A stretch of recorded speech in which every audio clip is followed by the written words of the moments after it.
BJP में रहकर जासूसी करने वालों की अब खैर नहीं है। बीजेपी अब भगवा दल में रहकर विरोधियों के लिए काम करने वाले कथित सियासी स्लीपर सेल को बख्शने के मूड में दिखाई नहीं दे रही। इसीलिए बीजेपी ने बड़ी कार्रवाई करते हुए आम आदमी पार्टी के मंसूबों पर पानी फेर दिया है। आम आदमी पार्टी के नेता जो आप के टिकट पर चुनाव लड़ रहे हैं, वो अपनी पत्नी और खास लोगों को बीजेपी में क्यों रखे हुए थे, ये बड़ा सवाल है। क्या बीजेपी के अंदर की जानकारी हासिल करने के लिए ऐसा हो रहा था? क्या केजरीवाल ये कहने के लिए ये सब कह रहे थे कि जी बीजेपी के लोग भी हमें वोट देते हैं? लेकिन चुनाव से पहले बीजेपी ने बड़ी कार्रवाई की है। दर्शकों, दिल्ली में बीजेपी ने अनुशासन का डंडा चला दिया। एक बात दिल्ली बीजेपी ने साफ कर दी है कि सिर्फ राजनीतिक हितों को साधने वाले जो भी लोग पार्टी में, उन्हें पार्टी में रख कर पार्टी को खराब नहीं करने देंगे। दर्शकों, बीजेपी के लिए कहा जाता है कि वो एक कैडर बेस पार्टी है। यहाँ पर पहले ये देखा जाता है कि कौन समर्पण से देश की सेवा कर सकता है, कौन अपने नहीं बल्कि पार्टी और राष्ट्र के हितों को साधने के लिए काम कर सकता है। बीजेपी लगातार इसी कार्यप्रणाली में काम करती आ रही है। दर्शकों, बीजेपी को इसी तरह से चाल, चरित्र और चेहरे वाली पार्टी भी कहा जाता है, क्योंकि इस दल में अपने हितों को नहीं बल्कि पार्टी के हितों को सर्वप्रथम रखा जाता है। बीजेपी का हमेशा से ही ये मानना रहा है कि पार्टी के भीतर वही लोग रहेंगे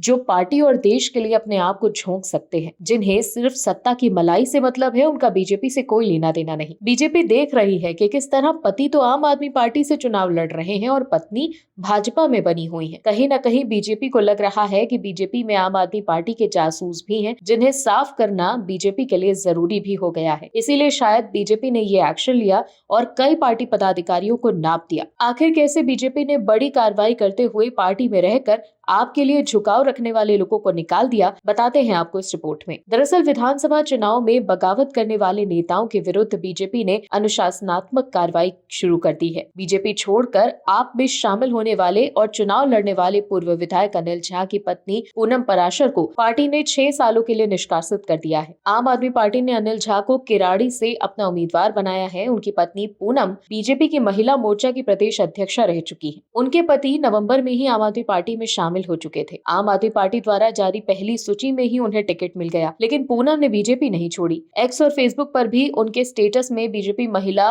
मोर्चा की पूर्व अध्यक्ष लिखा रहा। प्रदेश बीजेपी अध्यक्ष वीरेंद्र सचदेवा के निर्देश पर महामंत्री और सांसद योगेंद्र चंदौलिया ने उन्हें पार्टी से 6 सालों के लिए निष्कासित करने का पत्र जारी कर दिया। वहीं चंदौलिया ने बीजेपी प्रत्याशियों के विरुद्ध चुनाव लड़ने वाले विनय चौधरी, विकास त्यागी और सुनील कुकरेजा को भी पार्टी से 6 सालों के लिए निष्कासित करने का पत्र जारी किया है। आने वाले दिनों में कुछ अन्य नेताओं के विरुद्ध कार्रवाई हो सकती है। दर्शकों, समझने की जरूरत यह है कि आम आदमी पार्टी के पास ऐसे नेता भी नहीं बचे थे जो जनता से सीधे रूबरू हो सके। इसीलिए दूसरे दलों से आम आदमी पार्टी लोगों को लेकर आ रही है। लेकिन बीजेपी में जाकर आम आदमी पार्टी के टिकट पर चुनाव लड़ने वाले नेता ने अपनी पत्नी को बीजेपी में ही क्यों रहने दिया, ये बड़ा सवाल है। लेकिन अब बीजेपी ऐसे नेताओं को पहचान कर कार्रवाई कर रही है जिनके खास लोग विरोधी दलों में हैं। Bureau report, OMH news. आप दर्शकों से विनम्र निवेदन है कि चैनल को सब्सक्राइब जरूर करें